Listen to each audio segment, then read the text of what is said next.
Bonjour à toutes et tous, Salut salut Sylvain. Mathieu, bienvenue dans le Repère des Veilleurs, une nouvelle chaîne Ouais, YouTube. exactement. Nouvelle chaîne YouTube, nouveau podcast, nouveau concept pour donc le repère des veilleurs. Aujourd'hui, je voulais avec toi, hein, finalement, avec la co-animation de Sylvain ici présent, je voulais qu'on parle du citoyen prévoyant, de la préparation citoyenne. Je voulais qu'on parle tout ça dans un concept lucide de responsabilité, avec une bonne posture, hein. On voulait vraiment éviter tout ce qui est fantasme apocalyptique, la culture de la peur, comme on a souvent tendance à le voir ou à l'entendre, hein, dans les médias traditionnels ou d'autres chaînes YouTube.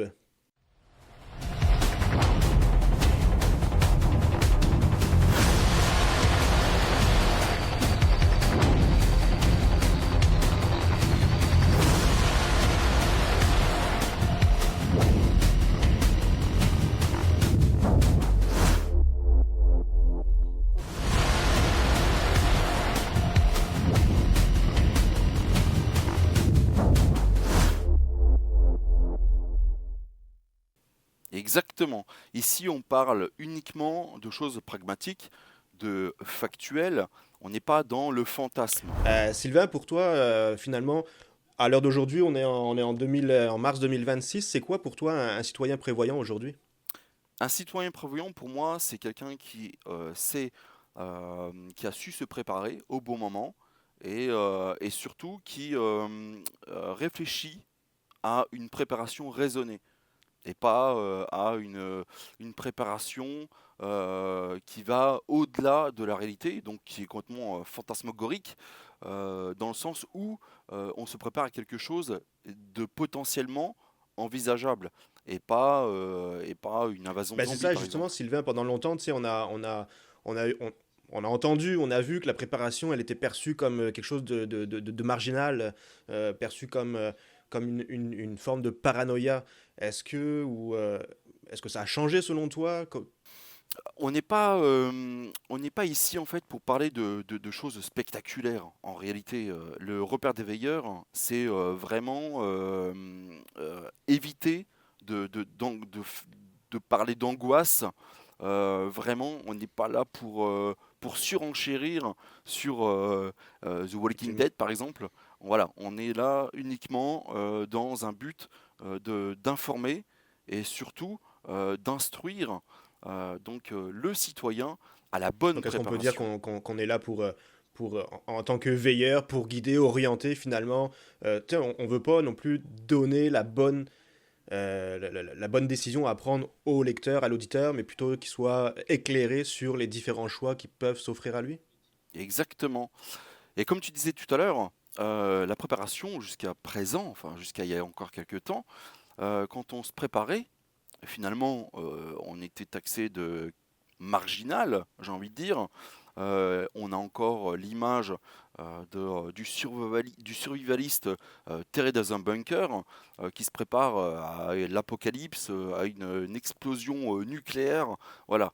Donc, alors je dis pas que ça ne peut pas arriver, mais je dis qu'on n'est pas là non plus pour surenchérir dans l'irréel. Ouais, ben, Euh, non, Là, vas-y, on est mais unique. justement, Sylvain, euh, t- tu sais, on le voit avec justement les informations, les nouvelles actuelles depuis quelques jours, quelques semaines. Est-ce que le monde, selon toi, est devenu plus instable ou c'est vraiment juste une question de perception? Non, le monde est devenu instable, on le voit, tout est, comment dire, tout va très vite, le monde a changé, tout est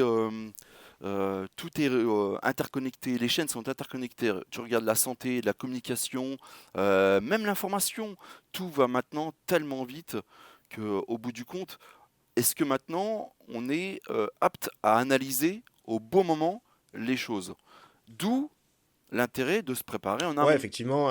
Donc, si je comprends bien, le problème en tant que tel, c'est pas forcément la catastrophe en elle-même, mais c'est plus comme tu dis tantôt, la préparation mentale, la prise de décision qui va être déjà le prémisse de la préparation citoyenne. Exactement. Il faut bien se rendre compte que on vit une période où vraiment le monde change très vite. On le voit, il y a encore quelques semaines, tu disais, on vivait dans on va dire, pas dans le monde des bisounours, mais il n'y avait pas autant de conflits qu'à l'heure actuelle. Là, vraiment, on est au mois de mars, hein, comme tu disais tout à l'heure, en mars 2026, on voit ce qui se passe. Voilà, ça bombarde de partout. Donc, il faut, comment dire, il faut arriver à analyser les choses et à se dire, voilà, est-ce que maintenant, ça arrive, le conflit arrive à ma porte? Et donc, de ce fait, comment je vais me Ouais, puis préparer, surtout qu'on si c'est on pas a déjà toujours fait? tendance à dire, ah, on a touché le fond, on a touché on voit toujours pire, mais la semaine d'après, les mois qui suivent, ben finalement, non, c'était pas si pire que ça. On a encore plus pire aujourd'hui. Exactement, c'est exactement ça. Alors, heureusement, quelque part, on a quand même les informations qui circulent en temps réel, hein. On le voit par les chaînes de télévision, par les réseaux sociaux. On voit un petit peu, on est informé, hein, n'importe qui peut s'informer le plus rapidement possible, hein, maintenant. Tout est fait en sorte que les infos arrivent à l'instant T en temps réel, quoi, j'ai envie de dire. Donc, quelque part, quand un conflit éclate, par exemple, comme c'est le cas à l'heure actuelle, parfois c'est soudain, mais parfois il y a des prémices. Je pense, tu sais, je pense société, je pense structure, je pense à tout ça. Je me dis que, ben, je le vois aussi, on le voit aussi, hein, mais que ces structures-là, cette société-là, elle est efficace. En tout cas, elle a l'air efficace, mais je la sens aussi très dépendante les unes des autres, que ce soit sur les chaînes logistiques, que ce soit l'énergie, le transport numérique, tout ça. Exactement, tu as totalement raison. En fait, si tu veux, les sociétés à l'heure actuelle, elles reposent sur des chaînes qui sont quand même hyper complexes. Tu regardes l'énergie, l'alimentation, la santé, les transports, tout ça en fait, tout est interconnecté. Il suffit d'un grain de sable dans l'engrenage et là en fait ça dérive, Ouais, on donc le voit. finalement, moi, ce que je ressens là-dedans dans ton explication, c'est une petite rupture, tu sais, comme tu dis, tu parles de grains de sable dans le grenage, ça finalement peut avoir une grande conséquence ou des grandes conséquences. Exactement, exactement. Là c'est le cas à l'heure actuelle, on le voit, hein, c'est le cas à l'heure Ok, actuelle. ouais, ben oui, effectivement, tu sais, on le voit encore une fois avec la guerre en Iran, le pétrole, encore une fois, ou les prix qui vont augmenter ou qui ont déjà augmenté, que ce soit chez vous ou chez nous au Québec. Sylvain, toi, au niveau de ces sociétés qui reposent sur des systèmes, encore une fois, très complexes, est-ce que cette complexité nous rend plus vulnérables, plus... À l'heure actuelle, on se rend compte de plus en plus que l'efficacité, le monde est tellement efficace qu'il est d'autant plus vulnérable. Tout est, comme je te disais, hein, tout est interconnecté. Donc il suffit du moindre petit souci et ça y est, tout part en Donc cacahuète. finalement, ce qui est paradoxal là-dedans, c'est que la société, elle devient plus performante, mais en devenant plus performante, elle devient aussi plus fragile. Plus vulnérable. Exactement, c'est exactement Puis ça. est-ce que tu peux me dire, est-ce que tu as déjà des exemples concrets de cette fragilité-là, que ce soit... moi, je te donne l'exemple le plus pertinent, mais on l'a vu pendant la pandémie, là, en 2020-2024. Là. Je pense à un exemple concret. Est-ce que toi, en tête, là, tu en aurais un autre à dire justement à nos auditeurs qui nous écoutent pour vraiment qu'ils se sentent concernés, qu'ils se sentent introduits dans cette problématique finalement? Regarde, ne serait-ce que, regarde. Tout à l'heure, j'ai été faire le plein à la station-service. C'est un truc tout bête, hein. Je le fais 2 fois par semaine, pour ainsi dire. Euh, Aujourd'hui, je ne sais pas au Québec, mais ici en France, aujourd'hui, le litre de samplon, il est à Ouais. 2,20 €. À un moment donné, je sens qu'il va y avoir une certaine rupture de la normalité, et surtout au niveau du portefeuille du citoyen, parce que n'importe qui peut avoir à un moment donné des difficultés dans la vie, et donc, si tu ne peux pas faire le plein de ta voiture, comment est-ce que tu peux aller travailler?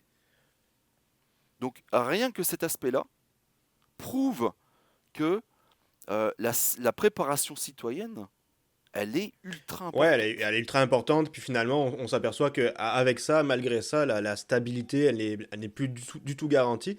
Puis, tu sais, moi, j'en viens à dire que euh, malgré tout ce qui se passe, malgré ce qu'on voit à la télévision, ben, pour moi, la préparation, elle est mal comprise par certaines personnes, certaines communautés, certaines parties de la population, peu importe.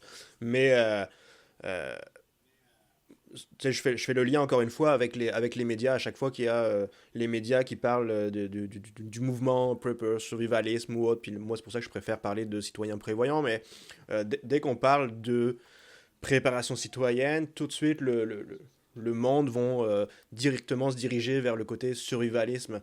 Pourquoi pourquoi cette idée elle est encore si caricaturée? Écoute, ça date pas d'hier, hein. On a toujours été caricaturé. Il suffit que tu te prépares systématiquement, tu étais pointé de marginal. Et je me demande en fait pourquoi finalement. Regarde ce que faisaient nos grands-parents. Nos grands-parents, ils se préparaient, même si c'était pas vraiment de la préparation parce que c'était leur mode de vie. Mais quelque part, faire du stock, ils le faisaient. Cultiver, ils le faisaient. Comment dire? Il y a plein de choses en fait que on a perdu. Pourquoi on a perdu ça? Parce que le monde nous a simplifié, la société, les sociétés, du moins les sociétés, nous ont simplifié la vie. C'est vrai, pourquoi cultiver alors que tu as le supermarché au coin de la rue? Pourquoi aller acheter de la viande, du moins pourquoi aller tuer ton gibier alors que, ou même faire ton élevage de lapins ou de poules alors que la boucherie elle est juste à Ouais, ouais, côté? on a Pourquoi? voulu cloîtrer En finalement fait, tout le monde dans une certaine zone de confort, puis qui et deviennent finalement eux-mêmes dépendants des structures, dépendants des organismes et des gouvernements, mais sans avoir une garantie de stabilité, c'est encore une fois. exactement ça.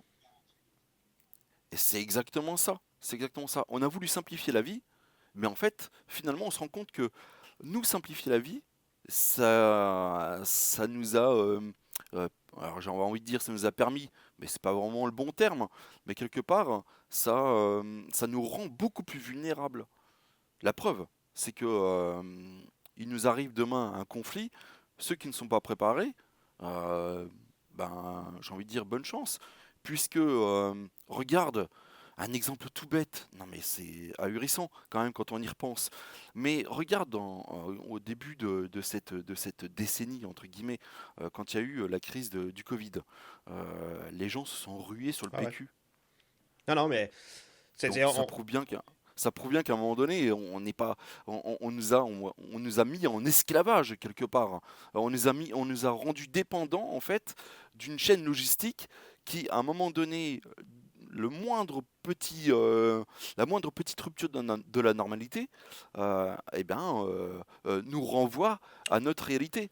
Nous ouais, sommes ouais, tout à devenus fait. Puis vulnérables. pourtant, D'où finalement, la tu sais, préparation. dans les faits, tu sais, on voit que les institutions elles-mêmes, elles sont préparées. Tu sais, je pense souvent ben, à l'État, finalement, à l'État qui mettent en place, qui ont Tout à fait. des plans d'urgence. Tu sais, moi, je travaille dans le milieu dans lequel je travaille pour les entreprises, je les aide justement à devenir plus résilients. Puis les villes elles-mêmes ont des protocoles, tu sais, de crise. Fait que là, je me dis, ben, finalement, on le fait à ces niveaux-là, mais les citoyens eux-mêmes qui créent ces villes-là, qui créent ces entreprises-là, n'ont pas la même lucidité sur le devoir, finalement, la responsabilité de se préparer déjà pour eux, puis de se préparer aussi pour leur famille. Fait que, tu sais, pourquoi ils font pas la même chose? C'est la question que je me pose. Exactement. Et c'est exactement ça, et tu as entièrement raison. C'est vrai que si tu regardes bien, les États ont des plans de continuité. Je parlais d'essence tout à l'heure, mais admettons qu'il n'y ait plus il y ait plus d'essence à la station-service. On sait très bien que l'État a déjà du stock. Pourquoi? Parce qu'on ne peut pas empêcher les forces de l'ordre, on ne peut pas empêcher l'armée, on ne peut pas empêcher les services de secours de devoir circuler. Donc, il leur faut bien du carburant à un moment donné. Donc, l'État se prépare, les entreprises également. Les entreprises ont comment dire, des stratégies de résilience. Finalement, tu regardes pardon, tu regardes toutes les villes, comme tu disais tout à l'heure, ont des protocoles Mais finalement, d'urgence. le citoyen lambda, il n'est pas capable de faire la transposition ou la transition sur le côté professionnel qu'il incarne lui-même au sein d'entreprise, mais il n'est pas capable de le faire au sein de de sa famille. Pour toi, Sylvain, qu'est-ce qui fait un citoyen prévoyant aujourd'hui? Qu'est-ce qu'il devrait avoir au niveau des compétences, aptitudes ou niveau de décision? C'est quoi qui ferait un bon citoyen prévoyant pour toi aujourd'hui en 2026? C'est quelqu'un qui a su se préparer en amont. Donc la préparation, bah, elle n'est pas forcément évidente, puisque ma préparation ne te conviendra sans doute pas, puisqu'en plus on est dans deux pays différents. Donc il faut réellement se préparer à des choses potentiellement qui peuvent potentiellement arriver. Donc il ne faut pas se préparer, comme je disais au tout début, hein, à une invasion de zombies. Il ne faut pas se préparer non plus à devoir se terrer dans un bunker. Ça ne sert strictement à rien, ce genre de choses, en fait. Ce genre de préparation, ou alors même, on le voit souvent hein, sur les réseaux sociaux, du moins sur mes groupes, on le voit souvent avec les gens euh, comment dire, qui s'équipent à outrance avec des sacs à dos de 30-40 kilos, avec du matériel qui ne leur servira sans doute Tout ça parce jamais, qu'ils l'ont vu sur sur le puisque dernier site à la mode, puis qu'ils disent ah, il me faut absolument cet outil-là, ce exactement, couteau-là, ou cette affaire-là. Ouais, ça, on le voit souvent, là. tout à fait, exactement. Et donc, pour moi, ce n'est pas de la préparation lucide. Pour moi, c'est une perte de temps, une perte d'énergie et surtout une perte financière au bout du Mais compte. là, finalement, Donc, un oui, je bon, comprends ce que tu dis, puis on est... Donc finalement, tout ce que tu me dis, c'est que le citoyen ne devrait pas vivre comme ça l'est peut-être actuellement, mais il devrait pas vivre dans la peur. non, on n'est pas obligé de vivre systématiquement dans la peur. C'est pas parce que on se prépare qu'on vit dans une certaine peur quelque part. C'est pas le principe du citoyen prévoyant.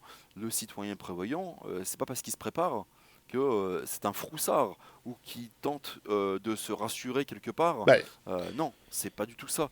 Un citoyen prévoyant, c'est celui qui prend justement les devants pour éviter d'être dans la mouise le jour où il y a une rupture de la normalité.